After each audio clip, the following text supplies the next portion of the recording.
Fidaawaa keemistirii akkam jirtu har'a kan wajjin ilaallu warroonni duraanii kaasanii ilaalaa jirtan paartii waan isin hojjedheen ture. Liinkii isaa kana jala isinii ilaaluu dandeessu. Har'a kan wajjin ilaallu exercise 1.1 dha kaanii. Scope of chemistries wajjin ilaalla waan ta'eef amma dhuma viidiyoo kanaatti wajjin tura. Warri subscribe godhaa jalqabaa jedha. Egaa har'a kan wajjin ilaallu exercise 1.1 dha. Gaafa kaanu gaaffii tokkoffaanii define the term chemistry dha. Akkuma viidiyoo darbe keessatti ilaalle viidiyoo darbe ilaaluu dandeessu. Chemistry jechuun egaa property waan tokko composition isaa structure transformation kan qoratudha. Akkasuma damee natural science ti. Jennee turreerra jechuudha. It is a branch of natural science akka jennee viidiyoo darbe keessaa immoo bal'inaan ilaaluu dandeessu jechuudha. Gaaffii lammaffaan immoo explain the meaning of following phrases jedha.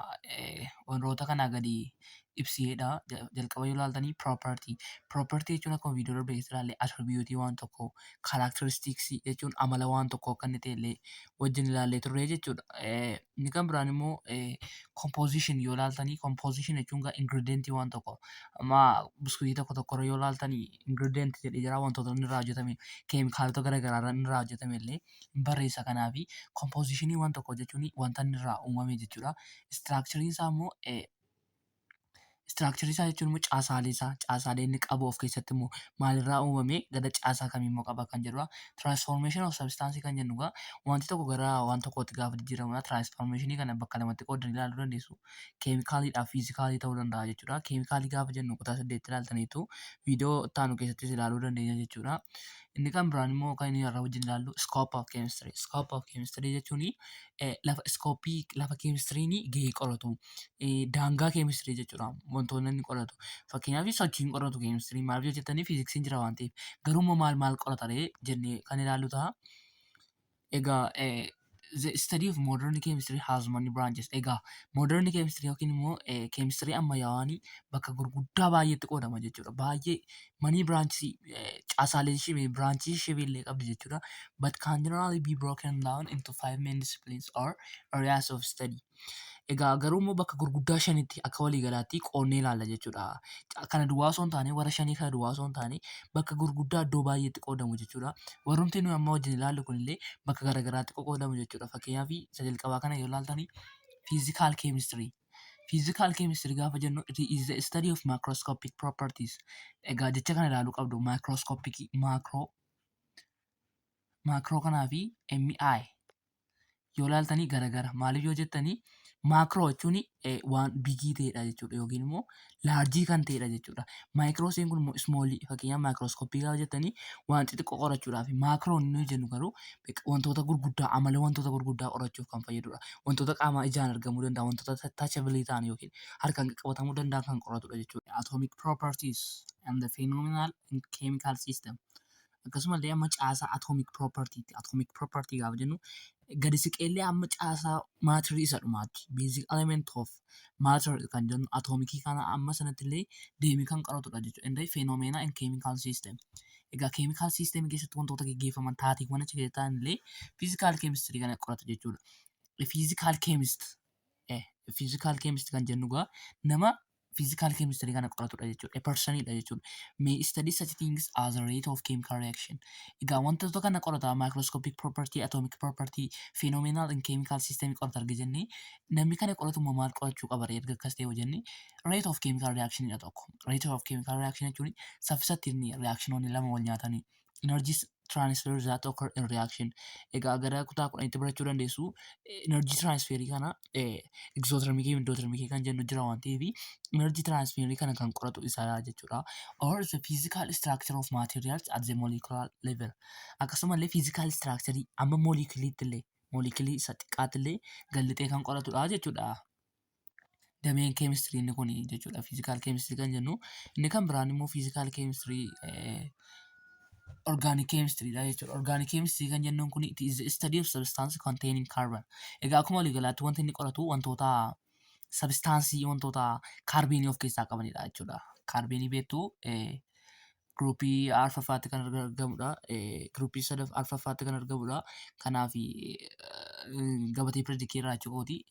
Wantoota isa qaban kan qoratudha jechuudha. Organic chemistry kun. Carbon is one of the most abundant elements on Earth and is capable of forming a tremendously vast number of chemicals. Over 20 million so far. Egaa kaarbeeniin kunii amala addaa qaba jechuudha. Forming tremendously vast number of chemicals. Keemikaalota baay'ee kan uumuu danda'u jechuudha. Organic chemistry gaafa baratan iyyuu wanti baay'ee caasaa guddaan baratanii waa'ee kaarbenii kana jechuudha. Chemistry unit 6 10 keessa jira. Most of the chemicals found in all living organism are based on carbon. Egaa akkuma walii galaatti iyyuu wantoota lubbuu qabeeyyii keessatti argamanii kaarbenii kana irratti kan hundaa'anidha jechuudha. Egaa kan biraan kan nuyi ilaallu faallaa sammaa kan ta'e faallaa orgaanikii kan ta'e inorgaanic chemistry kan jennudha. It is the study of substances that are not primarily based on carbon. Egaa inni silaa erga kaarbenii irratti hundaa'a baay'ee jennee amma immoo inni kun immoo primarily based on kaarbenii miti jechuudha. Isa irratti hin xiyyeeffatu baay'inaan. Inorganic chemicals are commonly found in rocks and minerals. Egaa sila wantoota lubbuu qabanii orgaanikiidha. Wantootni lubbuu qaban keessatti argamanii orgaanikiidha yookiin kaarbeniin achi keessatti baay'ee argamanii warri kun immoo wantoota lubbuu hin qabne fakkeenyaaf rocks, minerals, kattaalee, albuuda garaagaraa keessatti illee baay'inaan kan argamudha jechuudha. One current important area of organic chemistry deals with the design and the properties of materials involved in energy and information technology. Egaa importansii area of organic chemistry yoo ilaaltan yookiin immoo faayidaa inorgaanikii kana yoo ilaaltan immoo kan inni hojjechaa jiru design and the properties of materials involved in energy and information technology. Information technology teknoolojii garaagaraa keessatti illee akkasuma involved energy wantoonni baay'een nuyi qaqqabannu inorgaanikii kanarraa hojjetamu jechuudha. Albuuda garaagaraarraa jechuudha. Moobaayilii nuyi fayyadamnu illee wantoonni baay'een kanarraa inorgaanikii kanarraa kan dhufanidha jechuudha. Akkasumas illee analytical chemistry dha inni sadaffaan immoo analytical chemistry kan jennuun kuni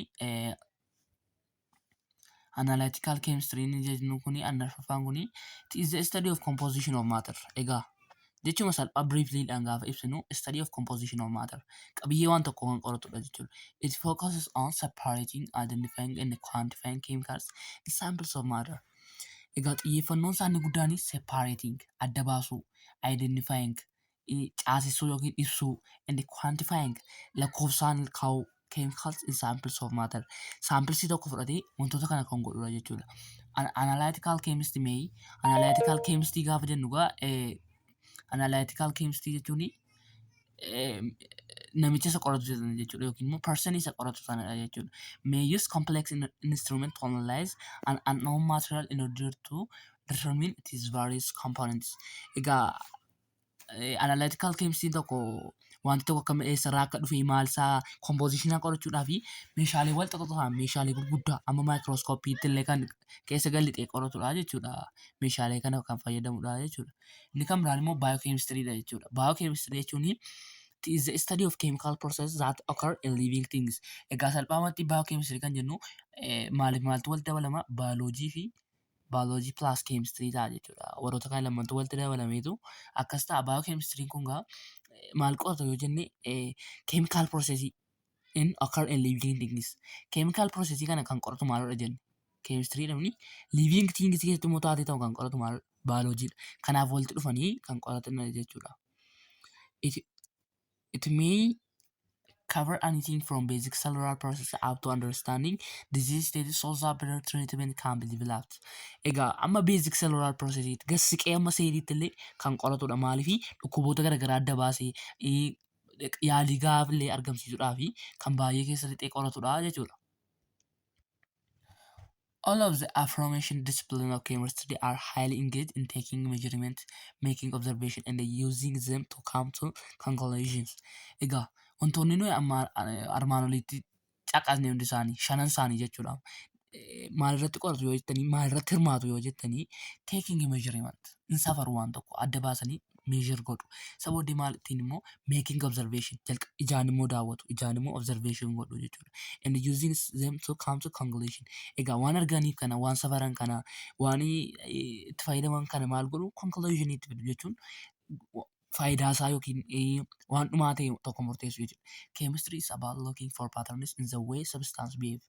Egaa chemistry'n iyyuu kan inni hirmaachisu maalidha yoo jettanii looking for patterns maaliif ilaalla jechuudha. Patternii wanta tokko hubachuudhaaf patternii kan jennu kuni haala wantoonni garaagaraatti qindaa'an karaa wanti tokko behave godhu amala isaa kan ittiin adda baasuu dandeenyu jechuudha. Because living and non-living things are made of matter chemistry affects all aspects of life and the most natural events.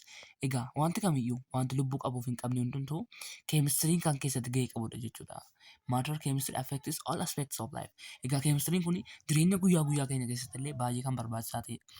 The scope of chemistry can be extended to explaining the natural world, preparing for career opportunities, and producing informed patriotic citizens. Egaa dameelee kana yoo ilaalle scope of chemistry kana yoo ilaaltanii natural world addunyaa uumamaa kana illee adda baasuu fi preparing people for career opportunities career yookiin immoo hojiidhaaf illee kan qopheessudha namoota garagaraa carraa hojii baay'ee producing informed patriot citizen lammii biyya isaa jaallatu illee oomishuu keessatti gahee guddaa qaba jechuudha. The scope of chemistry include agriculture, medicine, food production, and the building construction. Egaa scope of chemistry kun kan inni hammatu qonna keessatti, medicine, food production, qorichaalee nyaatarraa dhufanii, and building construction, ijaarsaalee garagaraa keessatti illee baay'ee faayidaa qabu jechuudha. Kana yoo ilaaltanii kun hundisaayyuu bu'aalee keemistiriiti jechuudha. Fakkii kana yoo ilaaltanii dhukaawwan garagaraa addunyaa ittiin wal fixu kana xaa'oo garagaraa yoo ilaaltanii qorichoota parastaamool ibuproofiin kan jennu kana baay'ee keessatti wantoota akkasitti mul'atan kana gaafa celebreeshinii garagaraa farniicharii mana keessatti fayyadamnu maankaalee garagaraa sooppii kana dabalatee baay'ee some chemical productidha jechuudha warroonni kuni. Chemistry, however, is not only involved in providing useful substance in the areas of development and technology, but it can also result in very dangerous substance can negatively affect human beings' life and in the environment. Egaa chemistry kana gaafa laallu faayidaa qaba jechuun dandeenya maaliifi wantoota nama fayyadan qofas hin oomishu. Garuu side effect qaba. Side effect gaafa jennu miidhaas illee qaba jechuudha. Very dangerous substance. Wantoota akka boombii garagaraa kan oomishu dhukaawwan garagaraa side effect namootaaf kan qaban kaarboon daayoksaayiidii qilleensa keessatti kan gadhiisu keemistirii kana jechuudha. Fakkeenyaaf yoo ilaaltanii fluorohydrocarbonii kana fa'aa yoo ilaaltanii baay'ee namarratti oxide of nitrogen, carbon and sulfurii kan baay'ee miidhaa kan namarratti qabudha jechuudha yoo ilaaltanii. Egaa exercise 1.2 akkasumallee relationship between chemistry and natural science kana viidiyoo taanu keessatti ilaalla waan ta'eedhaaf viidiyoo daqiiqaa isaan dheeressinu maaliif nama salachaa waan ta'eedhaaf viidiyoo gaggabaabsinee hojjenna. So subscribe godhaa, share, like godhaa. Viidiyoo taanu paartii 2 paartii 3 koomentii godhaa. Subscribe godhaa, share godhaa. Galatoomaa viidiyoo kenna waan daawwattaniif.